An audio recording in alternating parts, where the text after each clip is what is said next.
This program, PZ, allows you to relate three key aspects of a system: the pole zero plot, the impulse response, and the magnitude and phase of the DTFT.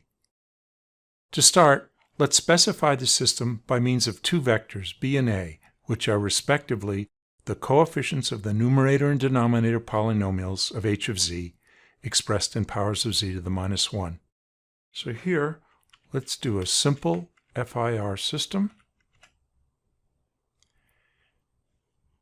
The pole zero plot comprises two zeros on the unit circle and a pair of poles at the origin. Here is the impulse response, and here are the magnitude and phase of the DTFT. We can change the frequency limits of the plots with these controls here, and we can interrogate values of the magnitude and phase as a function of frequency by clicking into either plot and moving the cursor. In addition, we can express magnitude on a dB scale with this control here. Now, in addition to being able to characterize the system in terms of the b and a vectors, we can also express the vectors in terms of zeros and poles, either in rectangular coordinates or in polar coordinates here. When a system is described in terms of its poles and zeros, it's only to within a multiplicative constant k, which you can specify here. So if we change this to 2, h of n will change as well. One final thing that needs to be specified is the region of convergence. For an FIR system, region of convergence is the entire z-plane, so it's grayed out here. You can also specify the system interactively by moving poles and zeros directly on the z-plane. For example, let's modify our pole zero plot by picking up one of the poles and moving it. By default, singularities will move in complex conjugate pairs. This is now an IIR system whose region of convergence is shown in the cyan shaded region. And as you can see, the magnitude and phase and the impulse response have been automatically updated. You can remove a singularity by shift-clicking it. Now you can also add singularities to the z-plane by dragging them from this little dock here. So let's add a pole. When poles are on the real axis, or on the imaginary axis, or on the unit circle, you're going to see little boxes show up which tells you that you've reached your destination. After you've dropped a singularity on the z-plane, you can reposition it by hitting Enter on the keyboard. Now you can use the arrow keys on your keyboard to move it either axially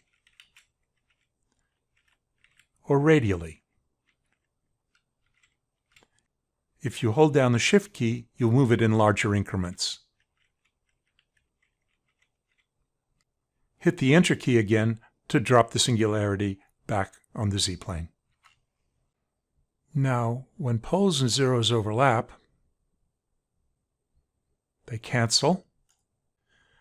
Now, if you don't like any of the changes you made interactively to the pole zero plot, you can use Control-Z to reverse them, or Control-Y to bring them back. Now let's add one more pole to this system. Let's add it at 1.5 on the real axis. The region of convergence is determined by the value in this box here. It's a single value that lies within the region of convergence. Here, the value of inf specifies that this is a right-sided system, since the region of convergence extends from the outermost pole to infinity. This is an unstable system. The impulse response is monotonically increasing, and since it's unstable, nothing is shown for the magnitude or phase of the DTFT. We can change the region of convergence by putting another value in the box here, for example, 0. This is now an unstable left-sided system, and the magnitude and phase are again not shown. You can also set the ROC by right-clicking directly in the z-plane at a point which you would like to include in the ROC. For example, here it's right-sided, here it's left-sided, here it's two-sided but unstable, And finally here, it's two-sided and stable since the region of convergence includes the unit circle. In order to show some other features of this program, let's go ahead and clear everything out and start again. Now you can also specify this system using just about any legal MATLAB expression. Let's go ahead and specify a Kaiser filter. A nice 14th order filter. Show it on a dB scale. You can change the bottom limit if you like. And now the cursor expresses magnitude in dB. Now we can get a sound from a sound file. Let's get seashell. Play it. She sells seashells. And filter it. She sells seashells. Now you can use this program to show graphically the relation between the pole zero plot and the magnitude of the DTFT. To do that, let's clear things out. Set things back to magnitude. And let's put a single zero at 0.5 and a single pole at minus 0.5. Now let's go over here and click this box which says bug. A small green dot, which I call a bug, shows up here on the unit circle. The bug is constrained to run around the unit circle, and its position is given by the angle, which is determined by this cursor. So right here, the bug has an angle of about 0.5 pi. You can also change the angle with this slider or by setting the value in this box here.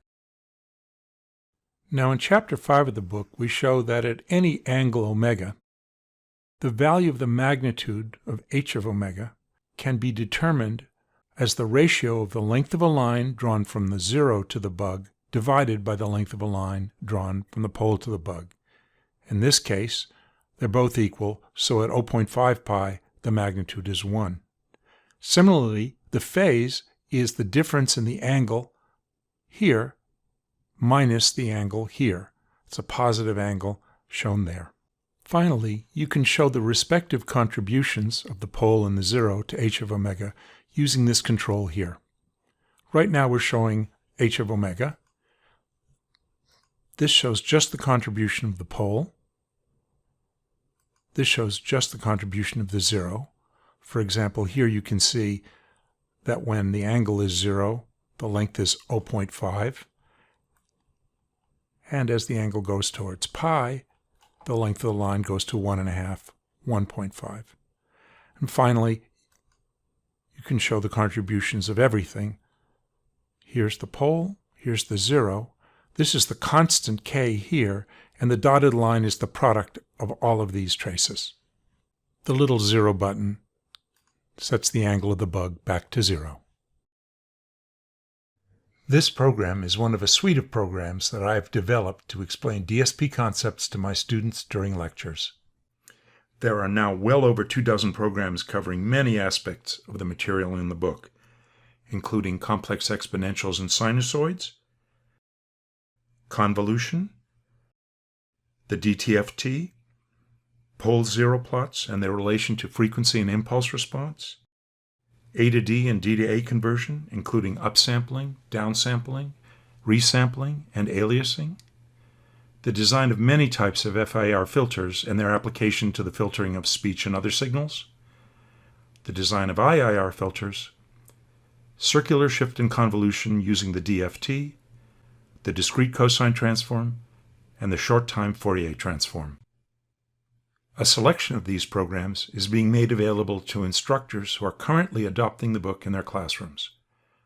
For further information, please visit cambridge.org/Holton.